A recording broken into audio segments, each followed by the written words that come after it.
I feel great now sitting back in a chair again.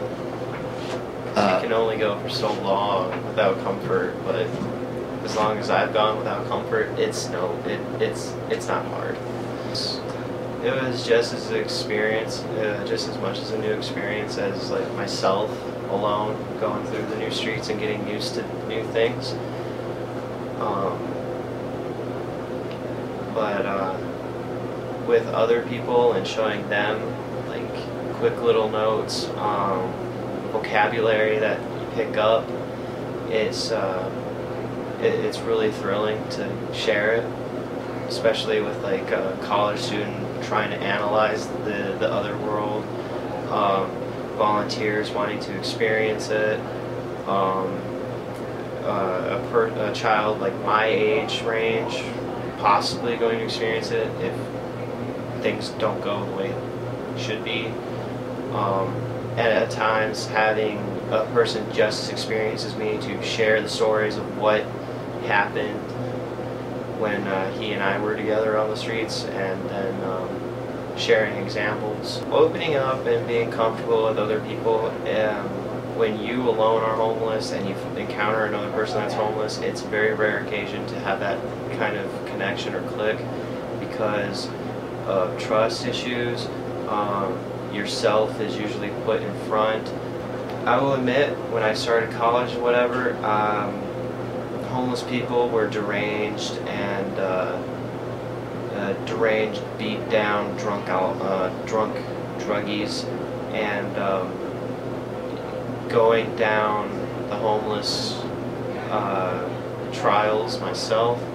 I didn't turn out that way because I have my own willpower, but it's true there are beat down, drugged out, drunks, and but that's not the entirety of the homeless population. Lots of people go to school, or at least try to. Some people work and remain homeless for whatever reason, and some people are just homeless because they just lost everything, but they're planning to rebuild, possibly. Another one of my favorite activities was just simply being the tour guide. However, what my biggest problem was with being the tour guide was that the entire experience, I went straight to my PTSD of me being homeless, so I carried as least as possible.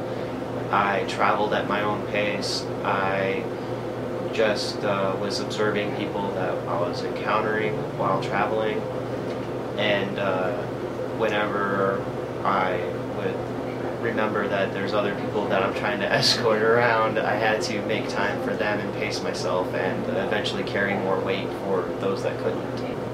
My stepdad always knew that I could be a good fundamental leader, not exactly the leader, but someone that can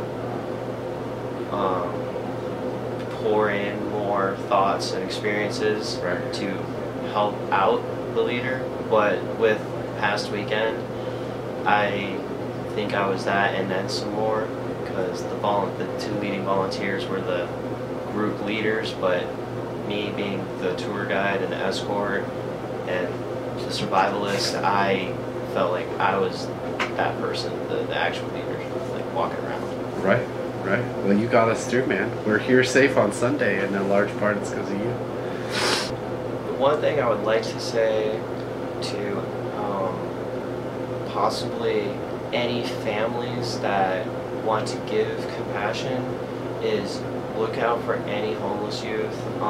If they're willing to be open with you out of surprise and shock that you're wanting to be open with them, take into consideration that I forgot what the theory is called, but one good deed could go exponentially to many more. And also if you end up finding out that they have absolutely no one, help them out as much as you can.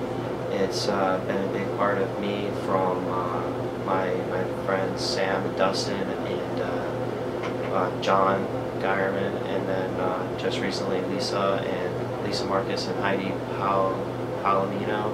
They have all been really, really helpful for me to progress on jobs and education, and any families that would like to do that for any homeless youth they encounter. It would be a great help to clear up the streets of any possible violence or